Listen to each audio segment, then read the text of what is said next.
When you launched Humankind this morning, you may have got this Dia de los Muertos message. It's because alongside the Fabius Maximus update, which I've already covered on the channel, if you'd like to hear more about those patch notes and changes, there's a link in the description to that video, we also received some really exciting news. In two parts. Humankind looks like Amplitude is going to be running a series of active in-game events, and today launched the first one. The Day of the Dead, Dia de los Muertos. And as you can see here on screen, under the events page on the main menu, there are different chapters to the event. The first chapter has 3 challenges, and if you complete said challenges, you complete the chapter, receive the reward. Move your way through all of the different chapters as they unlock while this event runs from today through until November 30th, so the entire month of November 2021. Complete the different chapters, unlock the different awards, and you'll receive a final award, that present character. An additional avatar to add to your collection.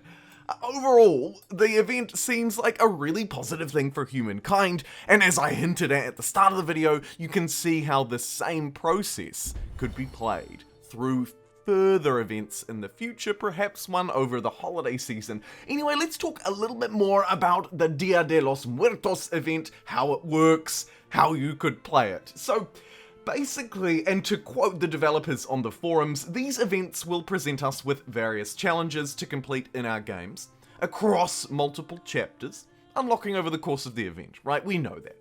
Not only will it give us a chance to potentially try new games and new goals, right? I like that because it's essentially creating custom challenges for us, which is wonderful because I don't have to think them up myself. But also, alongside those unusual games, we'll also have the ability to unlock. And this is crucial because it's not just these little emblems, right? There are a range of unlocks, including symbols and frames, up to complete avatars. And I note that they say avatars. I could be looking into the detail a little bit too closely, I admit. But the fact that they're suggesting there are multiple avatars, maybe we're getting multiple in-game characters and new personas to play with through this, as well as those more superficial, items, emblems and frames.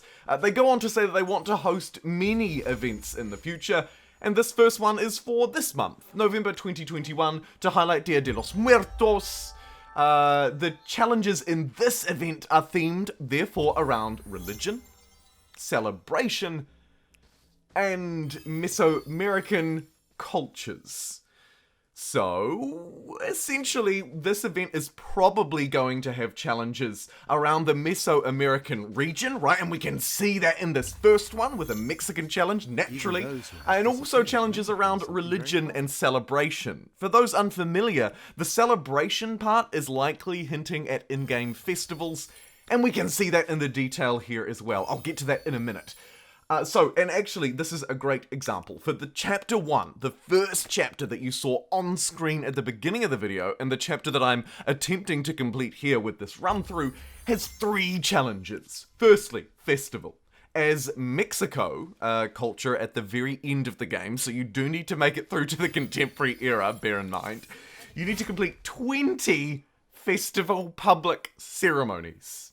Okay? Noted. So I need to get to the final era, play as Mexico, and complete 20 festivals in my cities. Second up, Distrito Federal.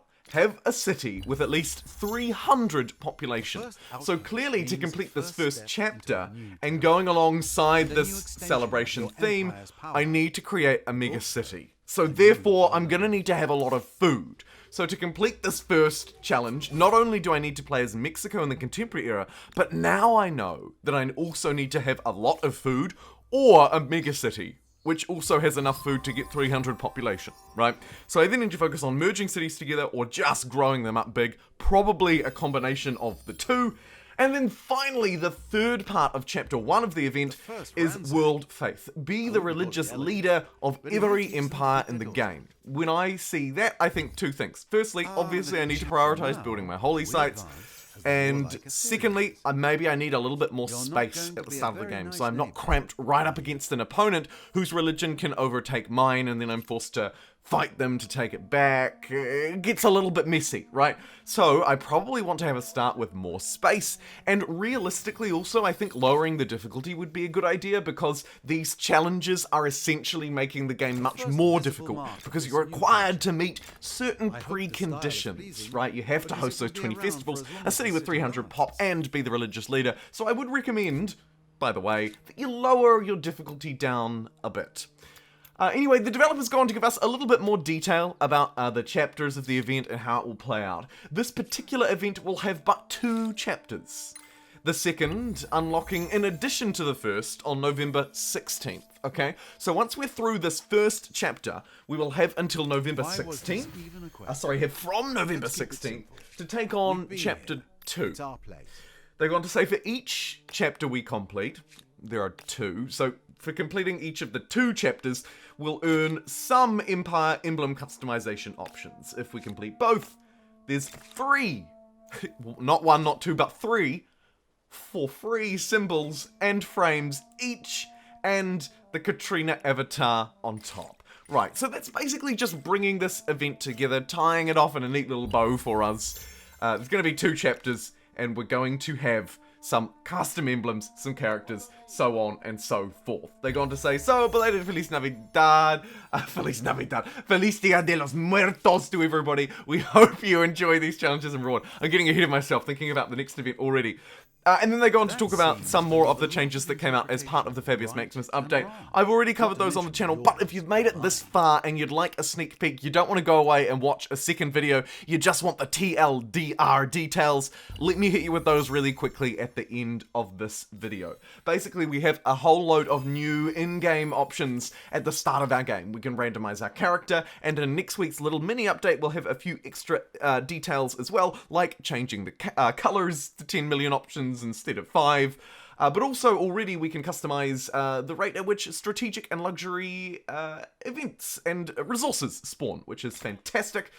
Also, a lot of other changes across cultures. Expansionist era stars are now easier to achieve in the early game and on larger maps because they scale with map size much better.